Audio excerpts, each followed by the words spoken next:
Alrighty, Mr. H here with you. Time for the rise of the nation state.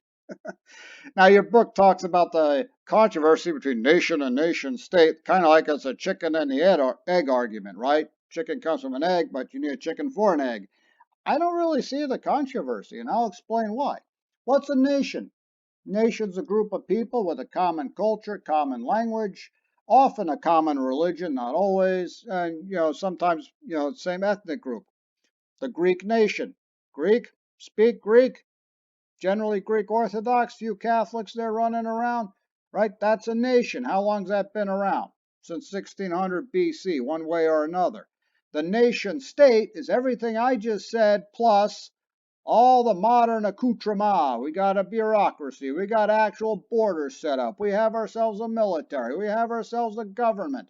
That is what a nation state is, whereas a nation existed well before the nation state. There were Greeks before there was actually Greece. Same thing with America. There was America, a vague geographic expression, before we started setting up borders and a military and a government and the IRS and all the other kind of stuff. So I'm not sure what controversy they're hinting at, but that's the way I see it. Now, this whole nation state thing began in 1648 with what we call the Westphalian system. That was at the end of the 30 Years' War. We'll get to that soon enough. You can look at this if you want, but don't read into it too deep because you're going to lose your mind completely. So just listen up real quick because it's really obvious. The Westphalian system, a global system based on the principle of international law that each state has sovereignty over its territory and domestic affairs, to the exclusion of all external powers. That's really all you need. Basically, America does what it does, no one interferes. France does what it does, nobody interferes. Mongolia does what it does, nobody interferes. The Congo does what it wants, nobody interferes, assuming they can figure out what's going on in there anyway. Principle of non-interference in other domestic affairs, that each state is equal in international law. Doctrine named after the Peace of Westphalia, 1648 to 30 Years' War. We'll get to that soon enough. But that's just kind of where the modern day concept of a nation state comes from. This is an interesting one too. Just listen up. Basically what this comes down to is if you want to be a country, you got to be recognized by the other countries. The constitutive theory of statehood. A theory that defines a state as a person in international law if and only if recognized as sovereign by other states. There's an American embassy kind of in every country. They recognize the United States exists. The Republic of Lower Slobovia. If no other country recognizes a country, then it is not a country under international law. What do you need to have a country? You need defined borders, and people have to recognize you exist. So if the Republic of Lower Slobovia is recognized by Poland and not recognized by Sweden, it's still a country because there's another recognized country, Poland, that recognizes it as a country. See? That's all you need. Simple. Now, this is what I want you to know. Essay, maybe. The declarative theory of statehood. Here we go. Defines a state as a person in international law if it meets the following criteria.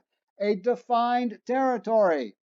Does America have a defined territory? Yes, it does. The Atlantic, the Pacific, the Canadian border, the Mexican border.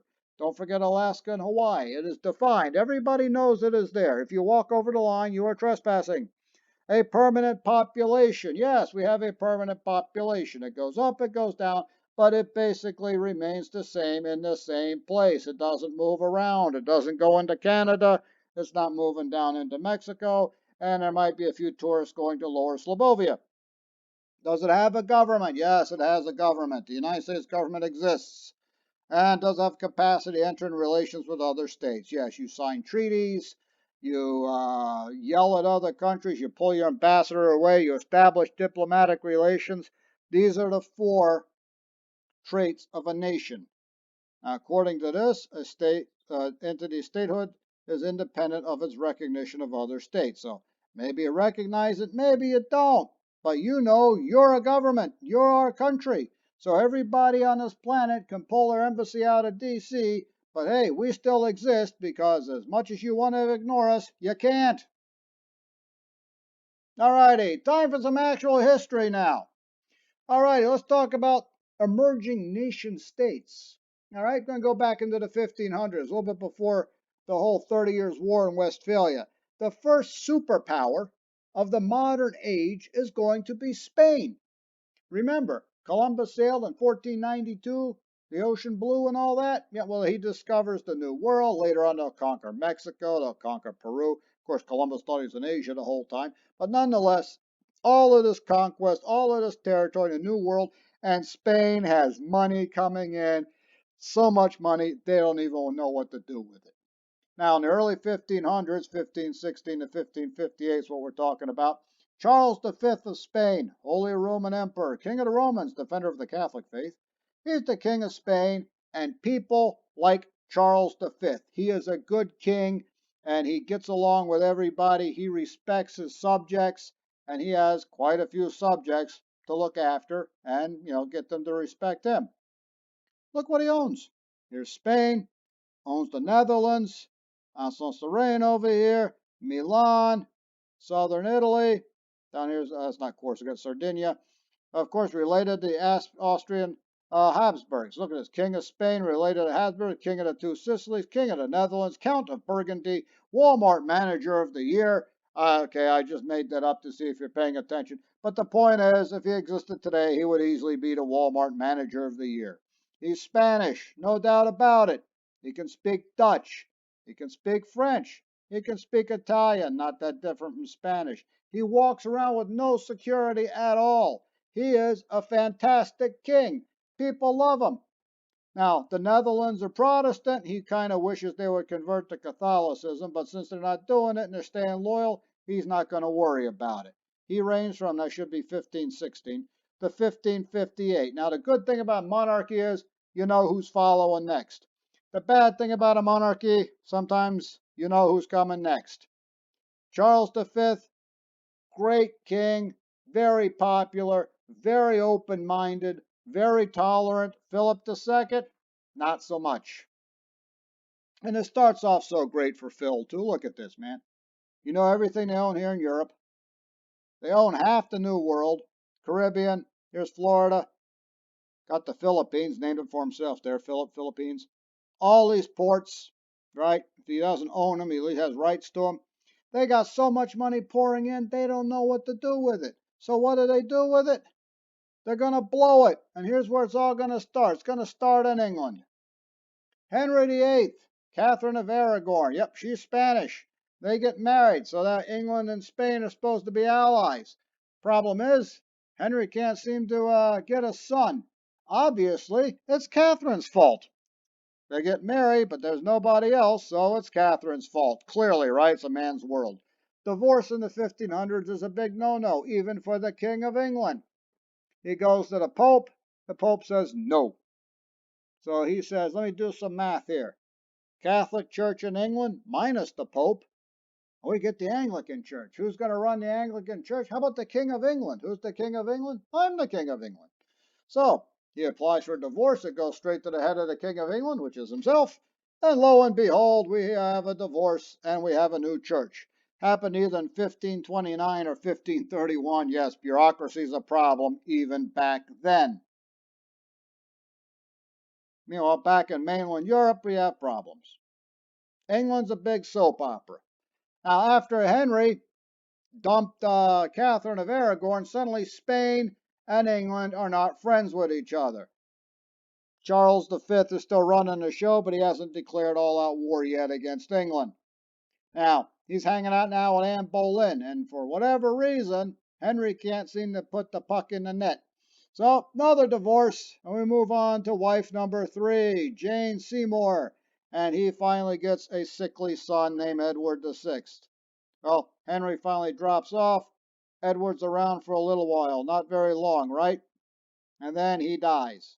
Didn't have a son, so we're back to Mary, because Mary was, of course, Henry's first kid. So 1553 to 1558, she's not around too long, but she's a Catholic. England, of course, is Anglican because of the whole thing with the church, and she decides she's going to destroy the Anglican church. Meanwhile, she marries Philip II of Spain. We know who he is, and he's a Catholic fanatic, so it's not looking too good if you're Anglican. Now, you live in England, so you know it rains a lot and it's cold, so there's always a danger of pneumonia, and she gets pneumonia in 1558. They didn't have a son, weren't around long enough, separated, too far away. So, who's next? Elizabeth, one of the greatest English monarchs of all time, 1558 to 1603. She's going to be around for a long time. By the way, Philip II shows up in the same year. They hate each other. He tried to actually marry her to try to unite the two countries to get rid of the Anglican Church, but she wasn't going for it. Why? Because she's creating an independent English identity. That's Kate Blanchett as Elizabeth I in that movie a few years back. I think that's kind of what she would look like in real life, more or less. Now, can this job be any worse? Just because you're the Queen of England doesn't mean you got it made. It's a rough job, and I'm pretty sure she thought about running off screaming a few times. Puritan also means Anglican, different word. She has to balance the Puritan Catholic tensions in the country, and she does it by creating, like I said before, an English national identity independent of religion. I don't care if you're Puritan, Anglican, or Catholic, or worship the flying spaghetti monster, you are English first. It's kind of like, Lady Gaga calls herself Mother Monster, and all her fans are little monsters. Yeah, that's that same kind of thing. That's a good parallel, I think. Well, now that she has decided to not embrace Catholicism because it's Catholicism and to tolerate Puritanism and to become English rather than identify with a religion, suddenly Spain and Philip II are the arch enemy. He is a fanatical Catholic. He is ready to wage a crusade against England. Spanish Navy's pretty big. Spanish Navy's over there in the Netherlands. I mean, the Army's over there in the Netherlands, where they could look across the English Channel and see Dover. Or Elizabeth can sit in Dover and look across and see the Netherlands and possibly the Spanish Army over there. Here's Philip II of Spain. Tell by his painting, not the nicest guy around. Here he is in that movie a few years back. He's a Catholic fanatic, came to the throne the same year Elizabeth did. He's going to be around for a while. And as you guessed, they can't stand each other. Phil's a busy guy. Remember all that money they had coming in from the New World, and you wonder what happened? I said they blew it. Yeah, this is how they blew it, by fighting everybody, because wars cost a lot of money. It reminds me of those stories you hear about a guy who wins the lottery, like 300 million, and then he blows it a year later and he's broke. Yeah, that's kind of what Spain did, which yeah, it's still mind-boggling. You know, they had so much Spanish gold showing up all over Europe. They had it in Russia, even showed up in China. It caused inflation in Europe, believe it or not. That's how much gold was floating around. He's constantly fighting against France. Even though France is Catholic, he's fighting against them because France and Spain have their own interests and they don't like each other. Goes to war over in Italy with everybody in Italy. Even declared war on the Pope. Didn't think the Pope was Catholic enough. 1559, they settled that particular scrum. The Peace of Augsburg in 1555 allowed Catholics Protestants all across Europe to worship freely, but that's going to fall apart, especially if Philip II's got anything to do with it. Hey, remember the Dutch? They were Protestant. They got along fine with Charles V. He's very loyal. And here comes Philip. He's going to forcibly convert them to Catholicism. They say no. And here we go. The 80 Years' War. I don't think Philip thought it was going to go that long. Starts in 1568 all the way to 1648. In other words, starts with Philip and his grandson is going to be fighting this thing. Plus it pulls the French in, and then here comes England. And here we go. That's where all the money's going. Well, you're fighting with England, you're fighting with Spain. You're fighting with England, you're fighting with the Dutch, you're fighting with France. Hey, let's go on a crusade against the Ottomans. Hey, the great Catholic crusader, at least he's fighting Muslims. Well, 1560s to 1571, he's got some skirmishes going on with the Ottomans. In 1571, the island of Crete revolts. The Greeks over on Crete revolt. They call for help. Hey, His Most Catholic Majesty Philip II is ready for a crusade. The Spanish Navy shows up at Lepanto, destroys the Ottoman fleet. Yeah, there it is. Yeah, Crete fell 10 weeks earlier. Yeah, thanks for being late there, Philip. Learn to tell time, man. Anyway, it's not totally bad for Philip. As you saw on the slide a while back in 1580, the King of Portugal died and willed his entire empire to Philip. So, despite all the screw ups, he's still making more money, which means he goes to fight more wars, especially that thing up in the Netherlands, not stopping anytime soon. Portugal pries itself loose in 1640, though. Hey, Philip's still not done. All this extra money, let's finally go after England. Right? We smashed down the Turks. We're fighting with the French, declared war on the Pope, fighting in Italy. Let's put England down for good because this is the main rival. This is Pittsburgh versus Baltimore. The other ones are just, Cleveland and Cincy. We don't care about them. England is the one he really hates. Elizabeth's the one he really hates. And let's go to invade England. Here comes the Spanish Armada, 130 ships of the line, the best technology of the time. England is looking at this and like, oh crap. This is bad news.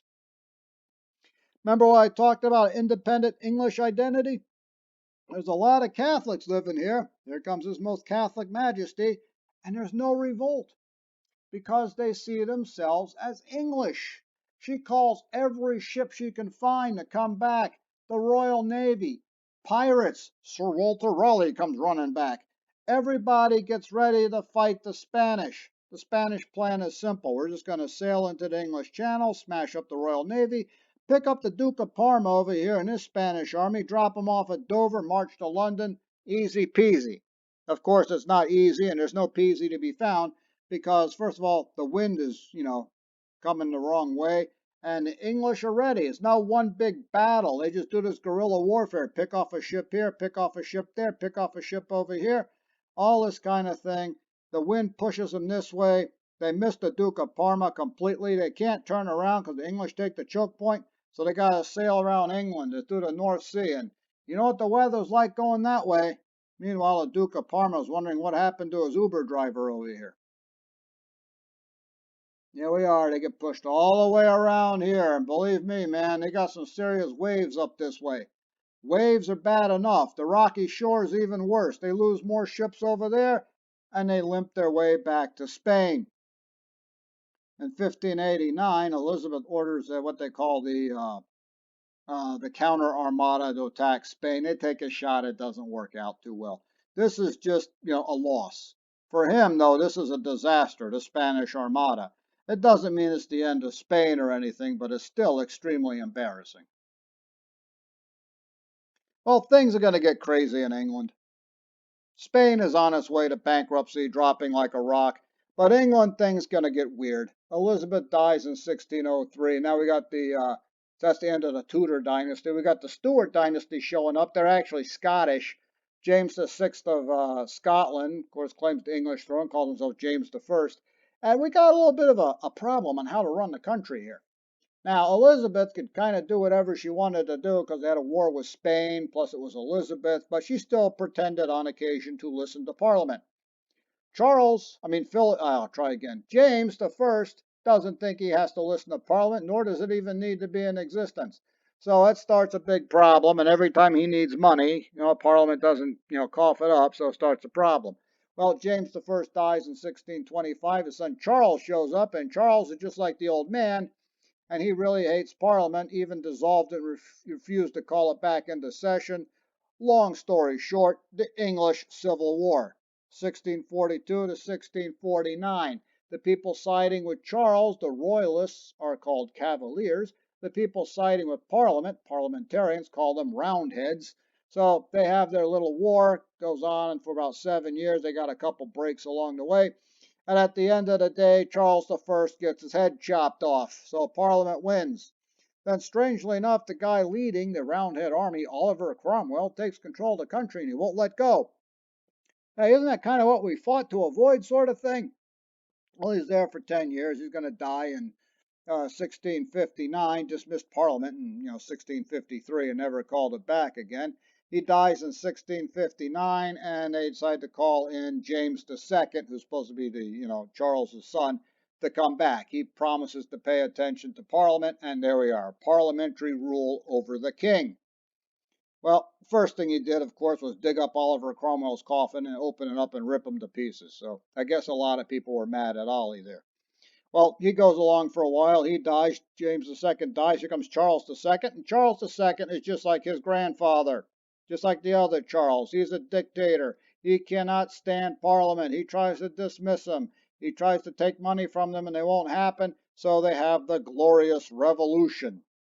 They call William and Mary over in the Netherlands. William, now going to be William III, is brought over to chase Charles II over to France, where he can hang out with Louis XIV. So William and Mary, a university in Virginia, by the way, are now King and Queen of England, and they recognize the supremacy of Parliament over their king, legislative over executive. Yeah, where have you heard that before? Yeah, I'll check back in with you there in the 1770s. All righty. All right, what's this? This is Germany in the 1600s. I'm sure the first thing you were thinking was perhaps it was a Western omelet somebody dropped on the floor. But nope, this is Germany in the Holy Roman Empire. Neither holy nor Roman nor an empire. How many states you see in there? They tell me 327. I'm going to take their word on it because I'm not going to count this. Some are big, like Austria. It's a legitimate European power on its own. Hey, here's Prussia, Brandenburg. You know what that's going to turn into eventually. Here are all the other little states in here. And this is how they elect the Holy Roman Emperor. You ready? They have an election. Everybody here gets to vote. Well, since about 1272 or so, the Habsburgs in Austria have been rigging the vote so they win 99.9% of the time. But the big problem here in Germany is not a unified country like France or Poland. It's basically one big mess, and the north is Protestant and the south is Catholic. And you know how Philip feels about this, and the rest of Europe, the whole war roils around religion. And Germany, being in the middle, remember that in the Renaissance? If it's in the middle, whatever happens in the middle is going to affect everything out on the edge. Welcome to the 30 Years' War, man, 1618 to 1648. Ferdinand II of the Holy Roman Empire, he's a Habsburg, decides he's going to curtail Protestantism in the empire. What does this mean exactly? Is he going to limit it? Does he want to destroy it? I don't know, because an all-out war breaks loose between the Protestant states of the north and the Catholic ones in the south being led by Austria. See, South Germany is Catholic, North Germany Lutheran or Protestant. We'll get to that later. And it pulls in everybody. The Spanish get pulled in, intervening for the Catholics. France is Catholic, decides to fight against Catholic Spain. England shows up because, I don't know what's going on in the Netherlands, and the Spanish are mixed up in it, and they don't like the French. Austria is the one who started it, and for some reason, Sweden decides to get mixed up in the middle of this. Protestants are about to lose, and that's why Sweden came in. Sweden's Lutheran, so, Gustavus Adolphus comes in, a lot of French money to get him to come in, and we have got the war continues. Instead of the 12-year war, it's going to go a little bit further. Spain comes in on the Catholic side, Battle of Nordlingen. 30-year war gets worse because they're terrified of the Habsburgs. They got Habsburgs in Spain, I got Habsburgs in Austria. If they win in Germany, they're going to be surrounded on three sides. And they don't get along with England. So, possibility of four sides surrounded by France. They don't want this to happen. You don't have to know this, but I'm going to tell you about it anyway. The Battle of Rocroi is a big French victory, knocked Spain out of the imperial big leagues forever. The Spanish Armada's defeat did not bring Spain down. It was the Battle of Rocroi in the 30 Years' War. Spain ends up declaring bankruptcy. 1648, the Swedish win a big battle place called Janku. And that's what's ending the war. No territory moves around because the Protestants are safe, but hey, 20% of Germany is completely destroyed. This is why we have separation of church and state in this country. Yeah, it comes from the 30 Years' War. They saw that and decided they didn't want that happening over here. We got other things to fight about. All righty, we're going to talk about France in just a bit. I've been yammering on for a while, so I'll give you guys a break, but don't worry, we'll be back to talk about France and Russia real quick. Have a nice day.